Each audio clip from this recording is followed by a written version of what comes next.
ने हमारा 268 missing number पे। सो what this is for, this is an easy type question. और ये रहा इसका इनपुट जो हमें गिवन है। अब क्वेश्चन पढ़ते हैं। Given an array nums containing n distinct number in the range 0, n, return the only number in the range that is missing from the array. So इसका मतलब क्या है? सिंपल सी बात है। इनपुट नंबर जैसे 103 गिवन है, बट इसमें missing क्या है? 2, तो फिर हमें 2 आउटपुट आना चाहिए। इसमें 0 1 मिसिंग क्या है? 2, तो फिर 2 आउटपुट आना चाहिए। इसमें देखो 0 1 2 3 4 5 6 7 8 मिसिंग है, तो आउटपुट 8 आना चाहिए। इसे सॉल्व करने के लिए हमारे पास दो तरीके हैं, तो हम दोनों तरीके तुम्हें सिखाएंगे। सबसे पहले जो नॉर्मल, पर ये वाला तुम बस इसे सॉल्व करने के लिए यूज़ कर सकते हो। पर डीएसए के मामले में अगर तुम ऐसे सॉल्व करोगे तो मेरे रिक्रूटर्स जो रहते हैं वो लात मार के बाहर निकाल देंगे। पर तब भी तुम एक बार ये मेथड सीख लो, जस्ट बिकॉज इसमें बेसिक्स मैथ्स लग रही है। So let's go. सो सबसे पहले हम हम नम बना लेते हैं। नम्स दे रखा है, नम बना लेते हैं। सबसे पहले लेन ले लेते हैं। लेंथ, टोटल लेंथ मतलब लेन का नम्स हो गया। और फिर उसके बाद हम एक ए बना लेता है। नहीं, अब फिर हम क्या करते हैं? तुम्हें वो फार्मूला याद है? ए इज इक्वल्स टू, नहीं, एक्चुअल सम लिख देते। Actual sum is equals to वो वाला फार्मूला। रुको, इसको एन कर दो, एन, क्योंकि ज़्यादा ही पड़ेगा। N into N plus 1 divided by 2। So ये देखो, एक्चुअल सम हमारा ये आया। अब एक्सपेक्टेड सम, नहीं, एक्सपेक्टेड सम नहीं, टोटल सम लिखते से, एक्चुअल तो अभी हुआ ही नहीं है ना। टोटल जो लेन की वजह से आ रहा है वो लिख देते हैं।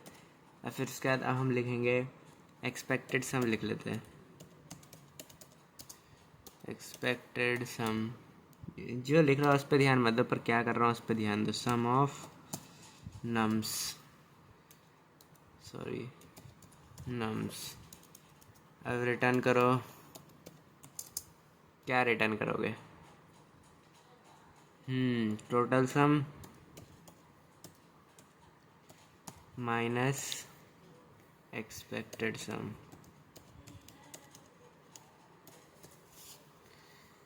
Now let's do and run it.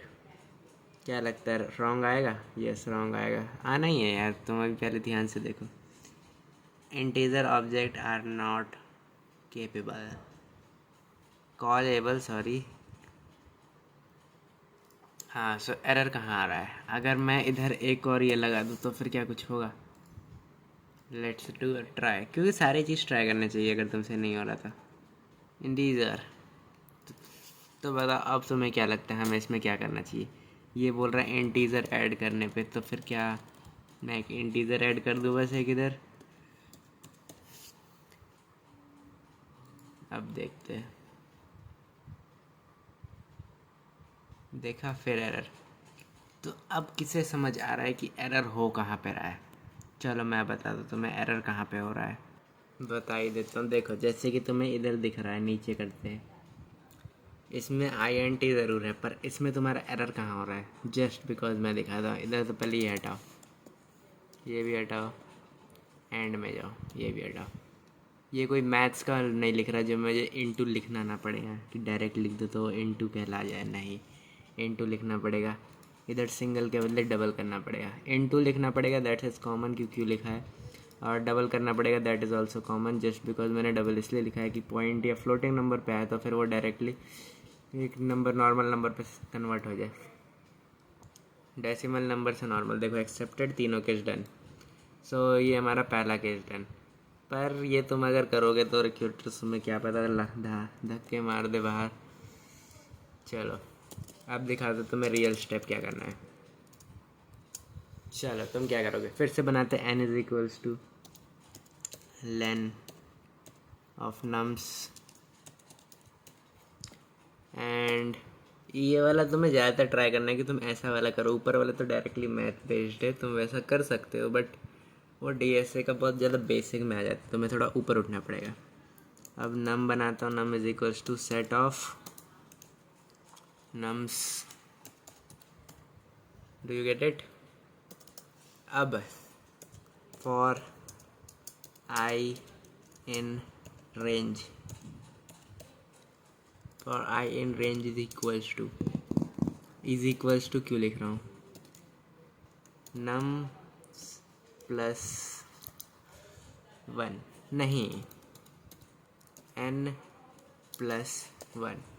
मैं इसे पहले n प्लस 1 से करता हूँ। देख लो, मैंने इसके ऊपर वाले जो नॉर्मल रहता है इसमें मैंने सारी गलती करके दिखा दी जितनी तुम कर सकते हो। इसमें भी मैं सारी गलतियाँ कर दूंगा, पर अभी देखो मैं जैसे कर रहा हूँ। कॉपी मत करो, अगर तुम्हें मेरा गलत दिख रहा है तो फिर तुम सिंपल सी बात है उसको सही लिखो अपने में, जस्ट बिकॉज मैं जानबूझ के गलती करता हूँ। अब if I not in num return I. क्या ये सही है? Let's run it.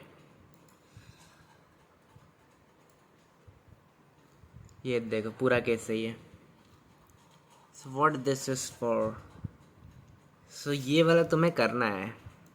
सेकंड वाला जो मैंने पूरा लिखा है ना, ये वाला तुम्हें लिखना है। ये वाला लिखोगे तो ये तो सिंपल मैथ्स में आ जाता है, जो रिक्रूटर से ज़्यादा पसंद नहीं करते, वो एक्सपेक्ट करते कि तुम ये लिखो कि उन्हें सेट दिखना चाहिए, फिर उसके बाद उन्हें दिखना चाहिए तुमने पूरा वेरिएबल यूज़ किया है। सो ये वाला तुम ट्राई करो कि मेनली यूज़ करो। देखो एन लेन, पहले हम लोग ने नेन निकाली, फिर उसको पूरा सेट में कन्वर्ट कर दिया। अब देखो फॉर आई इन रेंज, जो उसकी लेन है, मतलब लेंथ है, अगर 4 है तो फिर 4 प्लस 1 क्यों किया? क्योंकि हमेशा हम जब भी देखते हैं रेंज अगर 5 तक निकालनी है, 0 1 2 3 4 5, तो हम 4 तक ही निकालते हैं, इसलिए प्लस 1 करते हैं कि 5 भी आ जाए खुद ब खुद।